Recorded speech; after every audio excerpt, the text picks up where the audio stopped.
Investing offshore because you're panicking about South Africa is courting disaster. It's important to introduce children to the world of finances in a language that they will understand. At RMB Private Bank, we preserve our clients' wealth and appropriately grow it.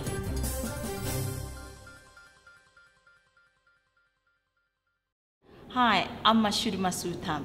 Offshore investing has become attractive to investors in part due to the depreciation of the rand relative to the performance of offshore currencies. Offshore investing is also viewed as one of the best ways of hedging against South Africa's economic risk. With me is personal finance advisor Warren Ingram.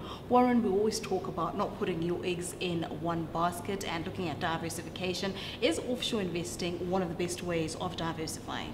Without a doubt. I think it's absolutely critical to every investor who wants to build up a long-term portfolio. And I think we need to distinguish between those investors who are absolutely terrified about the future of South Africa and those investors who are saying this is rational investment decision making. Just as if we were sitting in America, I would be saying to you, you can't put all your eggs in the American basket. The same applies here. You need to have exposure to the big international companies that we can't buy in South Africa, your big IT companies, your big pharmaceuticals, etc. So offshore investing is a really rational thing to do, but you just have to do it carefully. It must take a lot of time and money to actually do that. Exactly, and I think what you need to do when you're doing that is be careful about just sending your money out of South Africa at any price for any reason. You need to have a rational way of doing this. So, for example, if you plan to live out your time in South Africa, you should have at least 25% of your offshore investments in the international markets, not in South Africa.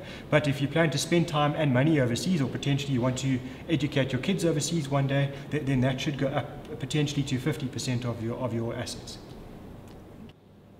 As Warren said, offshore investing is one of the best ways of diversifying your portfolio. I'm joined by Eric Enslin, head of RMB Private Bank.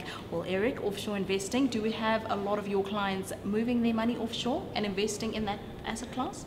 Yes, I concur with what Warren has said. International trends have showed us that at least 30% of an individual's wealth should be invested outside of his residing jurisdiction. So what's interesting, Mashudu, from a South African perspective, only about 17% versus the 30% of South Africans' wealth are invested outside of our borders. So it's from a rational perspective crucial from a diversification, asset allocation, etc., to have international exposure and manage your investments in that way. Are there a number of restrictions of getting your money offshore? I think contributing to most probably that ratio is so relative to international terms so low for South Africa is that our markets have performed really well over the last couple of years, in addition to exchange control regulations, which one can most probably attribute to that as well. But we certainly have seen now, if you take a sustainable approach to your investments, it needs to be between the 25 and 30% of your portfolio needs to be outside of your residing jurisdiction. Thank you, Eric.